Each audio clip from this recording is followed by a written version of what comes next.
dire quelque chose, chers frères et sœurs, sur cette prière.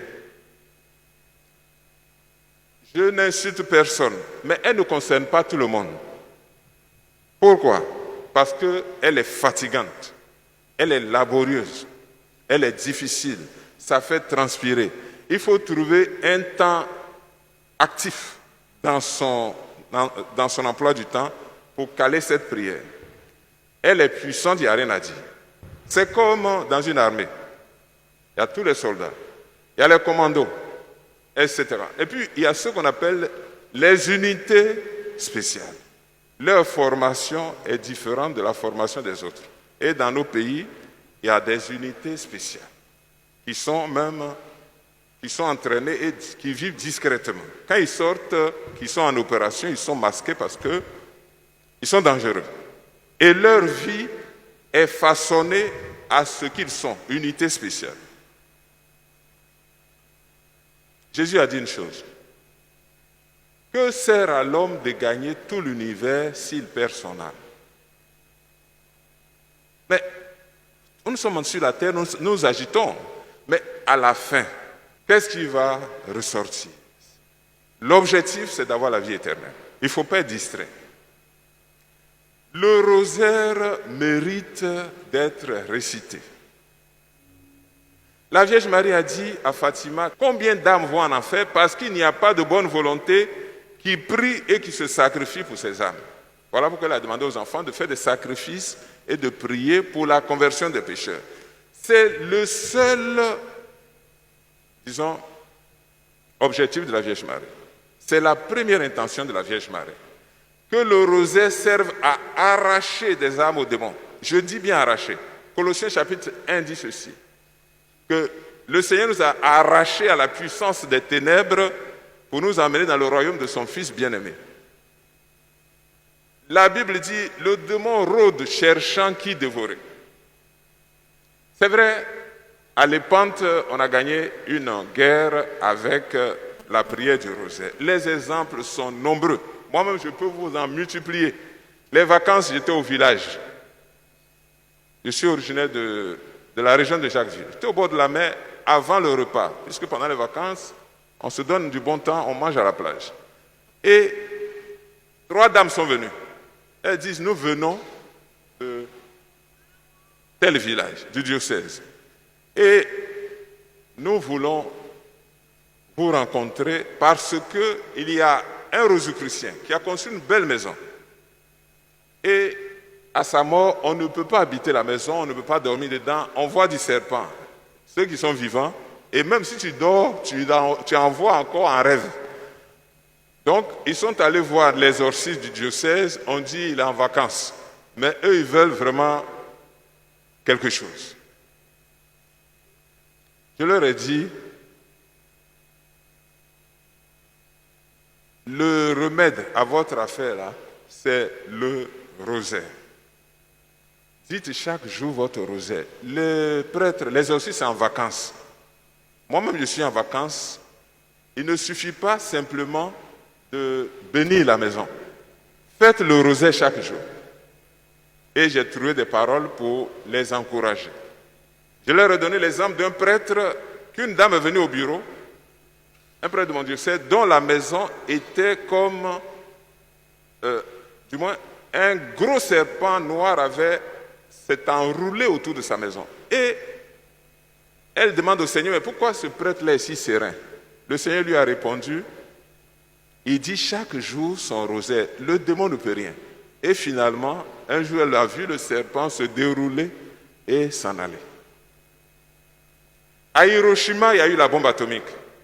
Tout a brûlé, même l'église. Mais le presbytère n'avait pas brûlé. J'avais ce document-là, au grand séminaire, ceux qui ont eu les cours avec moi, je leur ai fait voir ça. Et on demandait au prêtre, mais pourquoi tout a brûlé, l'église, etc. Mais votre presbytère, il montrait leur chapelet. Il disait leur rosaire. Je ne suis pas là pour convaincre quelqu'un. Je suis là pour encourager ceux qui disent le rosaire de savoir que ce sont des unités spéciales. Vouloir des grâces, il n'y a pas de problème. Mais il n'y a rien, c'est pas moi qui veux vous le dire, dans la vie qu'on obtient sans fatigue. Et vous connaissez le proverbe qui dit « moins cher coûte cher ». Allez chercher les solutions de facilité de gauche à droite, il n'y a pas de problème. Mais vous serez obligé de revenir à l'essentiel. Donc, si vous ne dites pas votre rosée, il n'y a pas de problème. On est parti à Boaké pour l'ordination de Monseigneur Aïwa. Et c'est bon marché, hein? 65 000 francs en avion, sans publicité. Eh bien, tu peux aller à Boaké en avion. Quand vous faites 30 minutes, on dit l'avion a commencé la descente. Donc avant 1 heure, tu es déjà arrivé. Voici une solution. Tu peux aller à Boaké en voiture. C'est déjà suffisamment fatigant. C'est une solution. Tu peux aller à moto. Tu peux même aller à pied. Doucement, tu vas prendre des mois et puis tu vas arriver à Boaké. Il n'y a pas de problème. Tu commences seulement au début de la semaine à marcher. Donc, choisissez la solution que vous voulez dans votre vie.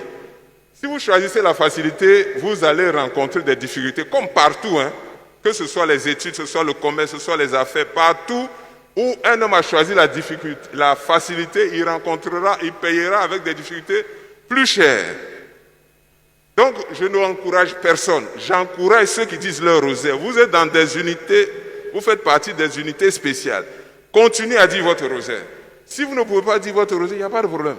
Quand vous irez au village, là, il y a des sorciers là-bas. Et ils sont efficaces.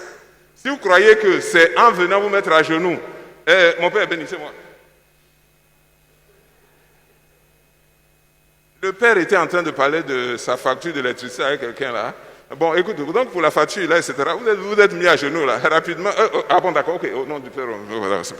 Et puis il reprend son discours de sa facture d'électricité. C'est ça qui va vous protéger contre les sorciers qui sont au village bien armés qui vous attendent là. Pourquoi nous aimons tant la facilité, la paresse? Les nombreux films que vous regardez là, le temps pour regarder les nombreux films qui sont dans vos programmes là, ne peut pas suffire pour dire le rosaire, pour que vos frères et sœurs puissent être sauvés. Vous n'avez pas le temps pour le Seigneur, pour que vos frères et sœurs puissent être sauvés pour la vie éternelle. Regardez dans les rues d'Abidjan les nombreuses prostituées qui la nuit marchent, veillent et cherchent un client. Ils font plus de temps que vous pour dire un chapelet. Et vous n'allez pas le faire. Et le Seigneur va vous récompenser. Vous n'avez pas vu comment il a veillé au jardin des Oliviers? Il avait chaud. Il a demandé à ses frères de venir l'aider. Il a veillé toute la nuit pour prier.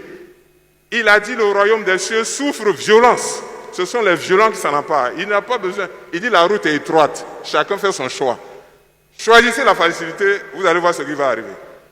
Je ne parle pas seulement du rosaire, mais pour les autres choses. Gédéon partait en guerre. Son armée faisait 32 000 personnes. Le Seigneur lui a dit, c'est trop. Il y a beaucoup de gens qui ont peur dedans. Demande à ceux qui ont peur là, de rentrer chez eux. Il faut demander, tu fais annonce, si vous avez peur là, rentrez chez vous. 30 000 personnes sont rentrées. Il restait 2 000. Le Seigneur lui a dit, dans les 2 000 là, il y a encore des gens qui ne sont pas motivés. Je leur fais passer un test. Quand vous allez arriver au ruisseau, celui qui va boire comme le chien là, il faut le prendre, il est bon. Sur les 2000, qui connaît le nombre de gens qui sont restés? 300. 300 sont restés. Le Seigneur dit, c'est avec les 300 là que je vais gagner la guerre.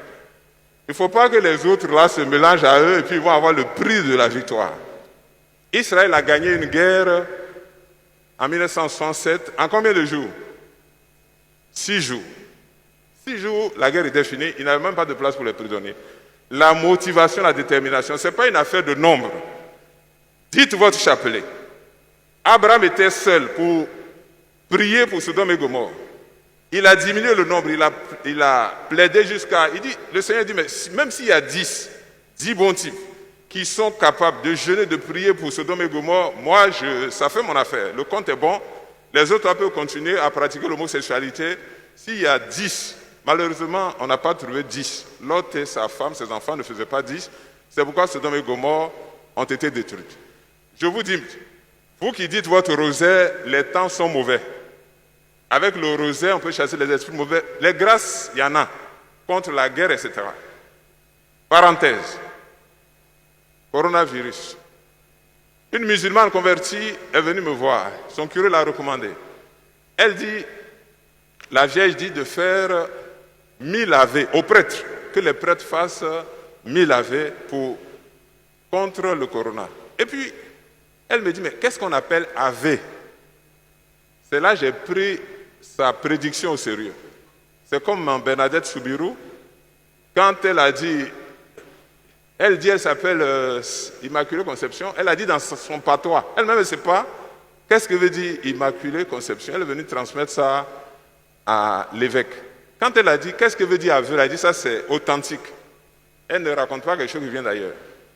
Dieu merci, j'ai parlé à d'autres évêques, on a trouvé, j'ai dit 10, c'est le quorum d'Abraham. Si on a 10 prêtres pour dire au moins 1000 ave par mois, ça fait 5 rosaires.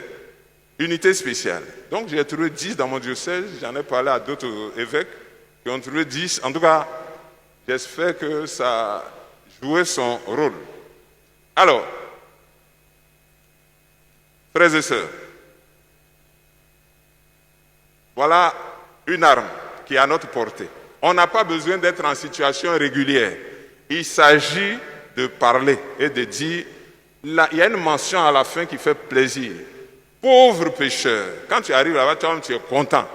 Parce que tu sais que tu as des comptes à rendre et tu as trouvé une avocate en la Vierge Marie. Eh bien, je termine en vous disant ceci. Il y a des saints que nous aimons. Padre Pio. Qui a entendu parler du chapelet de Padre Pio? Sur chaque grain, il dit un Notre Père, un Je vous salue Marie, un gloire au Père, et il fait une prière. Padre Pio. Tout le monde entier venait voir Padre Pio, parce qu'il a tous les dons, lit dans les consciences, etc. Il dit le rosaire, c'est ma prière préférée. Padre Pio, il a le temps pour dire son rosaire. Charbel Maclouf, le saint libanais, qui est mort, bien sûr, son corps est conservé intact jusqu'à aujourd'hui. Charbel Maclouf dit chaque jour son chapelet. Le pape Jean-Paul II dit c'est ma prière préférée. Il a écrit même une encyclique pour nous parler de la prière du rosaire. Donc, ce que j'ai à vous dire là, je l'ai dit. Et c'est à vous maintenant de prendre vos dispositions. Un jour viendra où nous serons couchés, regardant le plafond, et on va faire les comptes. Et on se rappellera que quand j'étais vivant, quand je n'étais pas comme ça, j'étais malade comme ça, je disais mon rosaire, j'ai dit à Marie de prier pour moi, pauvre pécheur. Et moi-même, par ma participation, j'ai aidé à la conversion de beaucoup d'autres pécheurs. Le Seigneur connaît la grandeur du chapelet. Le Seigneur connaît la grandeur de la prière dans l'action apostolique. C'est pourquoi Sainte Thérèse de l'Enfant Jésus, qui est dans un monastère, est sainte patronne des missions.